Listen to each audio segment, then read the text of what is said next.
মৰমৰ ছাত্ৰ-ছাত্ৰীসকল welcome to FI ক্লাसेस আজিৰ এই ভিডিঅ'টোত আমি আলোচনা কৰিম বৈদ্যুতিক দ্বিমেৰুৰ বাবে সৃষ্টি হোৱা বৈদ্যুতিক ক্ষেত্ৰৰেখাৰ মান কেনেকৈ নিৰ্ণয় কৰিব পাৰি সেই বিষয়ে আলোচনা কৰিম আমি বৈদ্যুতিক দ্বিমেৰুৰ বাবে সৃষ্টি হোৱা বৈদ্যুতিক ক্ষেত্ৰ আমি দুটা পজিশনত উলিয়াব পাৰো এটা হ'ল দ্বিমেৰুটোৰ অক্ষৰ দিশত আৰু আন এটা হৈছে আমাৰ দ্বিমেৰুটোৰ নিৰক্ষৰ ৰেখাৰ দিশত বা দ্বিমেৰুটোৰ লম্বীয় দিশত আজি আমি আলোচনা কৰিম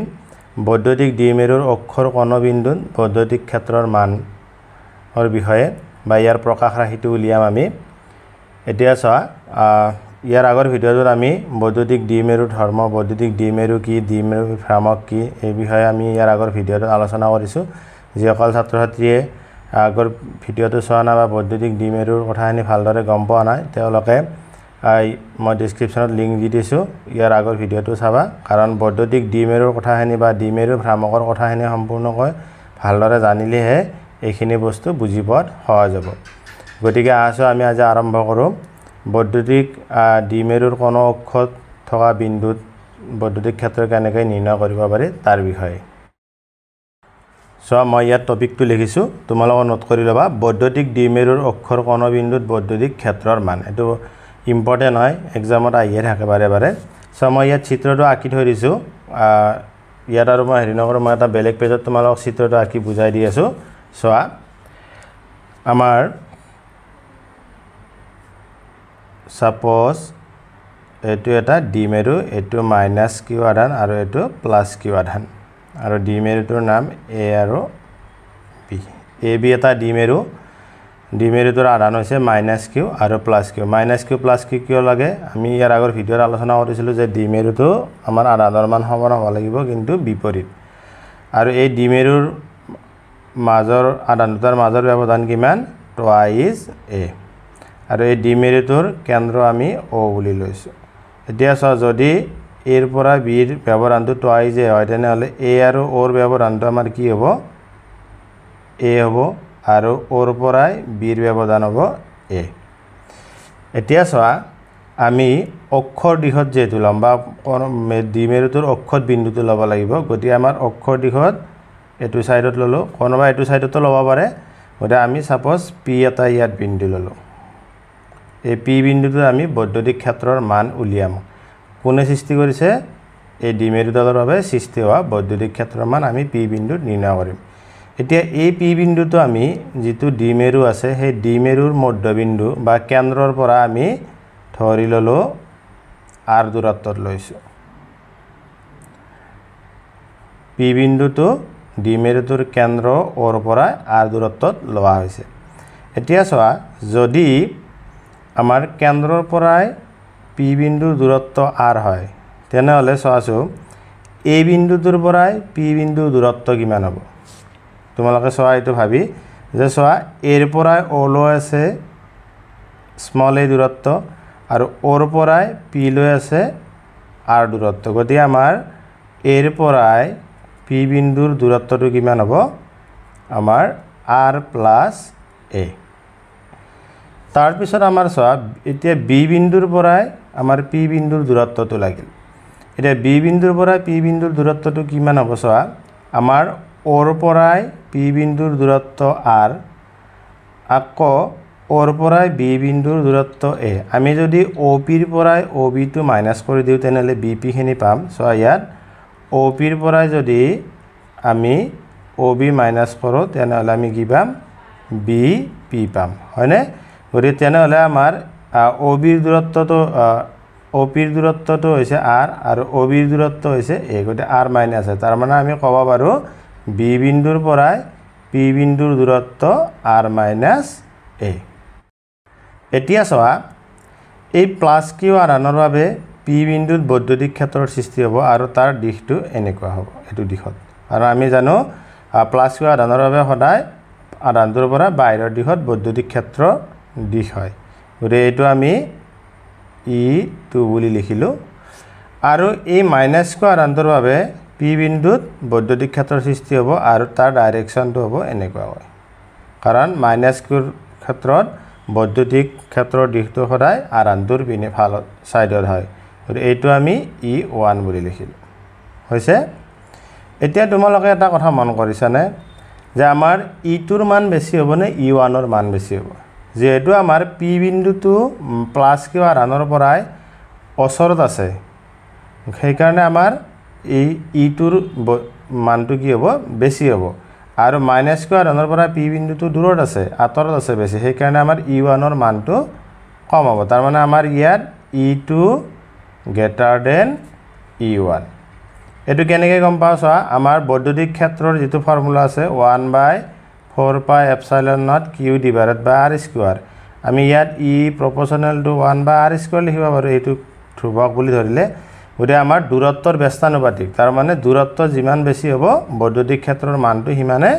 কম হ'ব সেইকাৰণে আমাৰ চোৱা মাইনাছ কিউ আধানৰ পৰা পি বিন্দুটো বেছি আঁতৰত আছে সেইকাৰণে ই1 বৈদ্যুতিক ক্ষেত্ৰ ই1 টো কম হ'ব আৰু প্লাছ কিউ আধানটোৰ পৰাই পি বিন্দুটো ওচৰত আছে সেইকাৰণে ইয়াৰ বাবে সৃষ্টি হোৱা বৈদ্যুতিক ক্ষেত্ৰ ই2ৰ মানটো বেছি হ'ব হৈছে এইখিনি তোমালোকে বুজি ল'বলগীয়া কথা সো ইয়াত মই চিত্ৰটো আঁকিছো মই অইন এখন পেজত বুজাই দিয়াৰ কাৰণটো হ'ল কি যে ইয়াত হয়তো মানে লেতেৰা হৈ যাব চিত্ৰটো সেইকাৰণে তোমালোকে চিত্ৰটো ভালদৰে আঁকি ল'বা এতিয়া চোৱা আমাৰ এই মাইনাছ কিউ আধানৰ বাবে সৃষ্টি হোৱা বৈদ্যুতিক ক্ষেত্ৰ আৰু প্লাছ কিউ আধানৰ বাবে সৃষ্টি হোৱা বৈদ্যুতিক ক্ষেত্ৰ আমি প্ৰকাশ ৰাশিটো লিখি লওঁ ইয়াত চোৱা মই কথাখিনি লিখি দিছোঁ এইখিনি তোমালোকে নোট কৰি ল'বা যে ধৰা হ'ল দ্বিমেৰু এটাৰ আধানতা মাইনাছ কিউ আৰু প্লাছ কিউ আৰু ইহঁতৰ মাজৰ দূৰত্ব তোৱাই যে দ্বিমেৰুটোৰ কেন্দ্ৰ ওৰ পৰা আৰ দূৰত্বত প্লাছ কিউ আধানৰ ফালে পি এটা বিন্দু লোৱা হৈছে এতিয়া মাইনাছ কিউ আধানৰ পৰা পি বিন্দুৰ দূৰত্ব আৰ প্লাছ এ আৰু প্লাছ কিউ আধানৰ পৰা পি বিন্দুৰ দূৰত্ব আৰ মাইনাছ এ তোমালোকে এইখিনি ধুনীয়াকৈ নোট কৰি লোৱা এতিয়া চোৱা মাইনাছ কিউ আধানৰ বাবে পি বিন্দুত বৈদ্যুতিক ক্ষেত্ৰৰ মান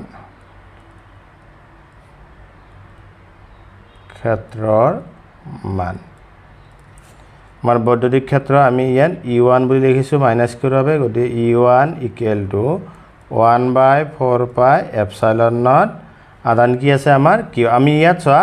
অকল আধানৰ মানটো লিখিম কোনো ধৰণৰ প্লাছ মাইনাছ মাইনাছ চিন আমি লিখিব নালাগে অকল মেগনিটিউডটো লিখিলে হ'ব গতিকে কিউ ডিভাইডেড বাই চোৱা মাইনাছ কিউ আধানৰ পৰা কিমান দূৰত্বত আছে বুলি লৈছোঁ আৰ প্লাছ এ গতিকে ইয়াত আৰ প্লাছ এ হোল স্কোৱাৰ আমাৰ দিশটো কোনটো দিশত হ'ব পিৰ পৰাই এৰ পিনে পি এৰ দিশত হৈ গ'ল আকৌ প্লাছ কিউ আধানৰ বাবে পি বিন্দুত বৈদ্যুতিক ক্ষেত্ৰৰ মান আমাৰ এইটো ই2 বুলি লিখিছোঁ ই2 equal to 1/4 pi epsilon naught q divided by plus কিউৰ পৰা দূৰত্ব কিমান পি বিন্দুৰ আৰ মাইনাছ এ গতিকে r minus a whole square আৰু ইয়াৰ দিশটো কোনটো দিশত হ'ব বিৰ পৰা পিৰ দিশত বিপিৰ দিশত হৈ গ'ল এতিয়া চোৱা আমি পি বিন্দুত লব্ধ এতেকে পি বিন্দুত লব্ধ বৈদ্যুতিক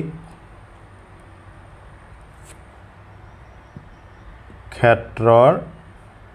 মান ইকুৱেল টু তোমাৰ কি হ'ব ই2 মাইনাছ ই1 কিয় ই2 মাইনাছ ই1 হৈছে যেহেতু আমাৰ ই2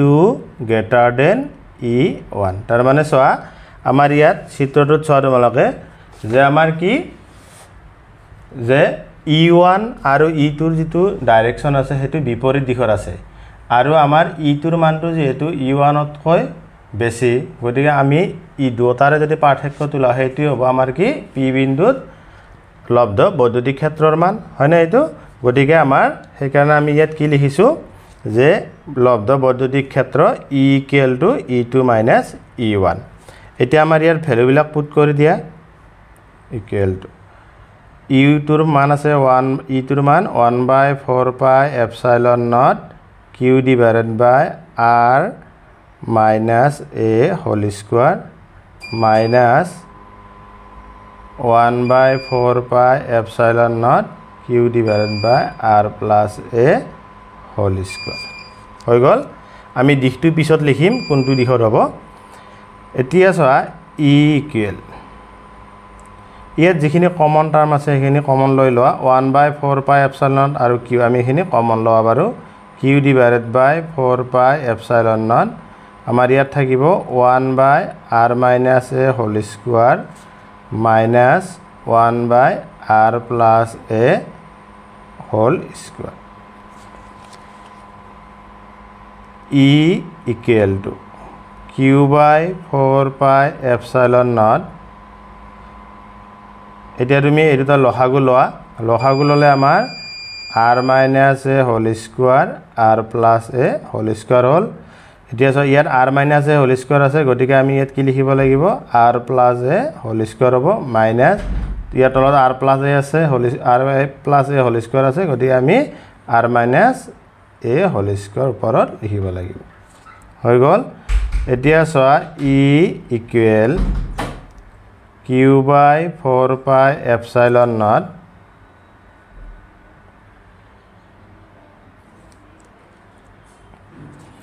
এইখিনি সোৱা ইয়াত সোৱাছো আমাৰ r minus a whole into r plus a এইটো আমাৰ a square minus b square ফৰ্মুলাত পৰিছে গতে আমি এটো এনেকৈ লিখিব পাৰো r square minus a square আৰু ইয়াৰ যেটো হোল স্কয়ার আছে হেতু ইয়াত দি লব লাগিব এটা এটো a plus b whole square ভাঙি দিয়া r square plus twice ra plus a square এইটো তুমি r minus a minus b whole স্কয়ারত ভাঙি দিয়া দি একেবাৰে মাইনাসটো পূৰণ কৰি দিলে হল আমি r minus a হোল স্কয়াৰত ভাঙিলে আৰু এই মাইনাসটো যদি পূৰণ কৰি দিও তেনে হলে কি হ'ব minus r square plus twice ra minus a square এইখিনি ক্যালকুলেশন অলপ নিজে কৰি চাবা ঘৰত ধুনিয়া হয় এতিয়া চোৱা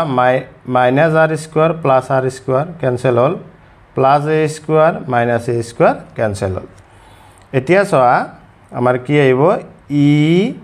equal q by 4 pi epsilon naught r square minus a square whole square ইয়াত twice r a twice r a কিমান হল 4 r a হৈ গল হৈছে এতিয়া চাবা আমাৰ তলত 4 pi epsilon naught r square minus a square whole square এতিয়া এখিনি চাবা আমি এটো এনেকৈ লিখিলে কিবা ভুল হ'বনে q into twice a into 2r so আমাৰ 4r আছে ইয়াত আমি 4r টো কেনেকৈ লিখিলো 2a into 2r 4r হৈ গিল এতিয়া চাবা e equal q into twice এটো মানে কি আছিল q into twice এটো মানে আছিল আমাৰ কি ডিমেৰু ভ্ৰামক গতিকে আমি ইয়াত p লিখি দিব পাৰো into twice r divided by 4 pi epsilon naught r square minus a square whole square ডিমেৰু ভ্ৰামক কেন কি ইনটু twice এটো আমাৰ ডিমেৰু ভ্ৰামকৰ সূত্ৰ গতিকে মই কেন কৈছো আগতে যে আগৰ ভিডিওটো বা ডিমেৰু ভ্ৰামক বা ডিমেৰুৰ ওপৰত কনসেপ্টটো ক্লিয়াৰ হলে এখিনি বুজিবৰ সহজ হ'ব এতিয়া চোৱা আমাৰ ইয়াৰ এটা কি কৰিব চোৱা আমাৰ চিত্ৰটো চোৱা যে আমি আগৰ যেতিয়া ডিমেৰু শিকিছিলো তেতিয়া কৈছিলো যে আমাৰ ডিমেৰুৰ আৰান দুটাৰ মাজৰ যিখিনি দূৰত্ব সেইখিনি একেবাৰে কম মাইক্ৰমিটাৰত থাকে হয়নে কিন্তু এই আৰান দুটাৰ মাজৰ দূৰত্বৰ তুলনাত আমি যে পি বিন্দুটো লৈছো কেন্দ্ৰৰ পৰা সেই দূৰত্বটো কিন্তু যথেষ্ট বেছি তাৰ মানে r ৰ ভ্যালুটো এৰ তুলনাত যথেষ্ট বেছি তাৰ মানে আমাৰ r equal to যদি আমাৰ সাপোজ 5 cm হয় তেনে হলে তোমাৰ আমাৰ ডিমেৰুৰ মাজৰ দূৰত্ব এটো কিমান হ'ব 1 মাইক্ৰমিটাৰ মান হ'ব গৰে সম 5 cm তুলনাত 1 মাইক্ৰমিটাৰ টো আমাৰ কি একেবাৰে কম ভ্যালু হয়নে গতিকে এই ক্ষেত্ৰত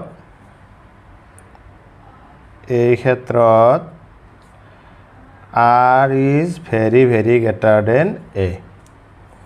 গতিকে এটো আমাৰ সমীকৰণ 1 দিয়া সমীকৰণ 1ত a স্কয়াৰৰ মান উপক্ষণীয় নেগলিজিবল তাৰ মানে আমাৰ a স্কয়াৰৰ ভ্যালুটো তোমাৰ আমি নেগলিজিবল বুলি ধৰিব পাৰো গতিকে আমাৰ সমীকৰণ 1 টো কি আহিব therefore সমীকৰণ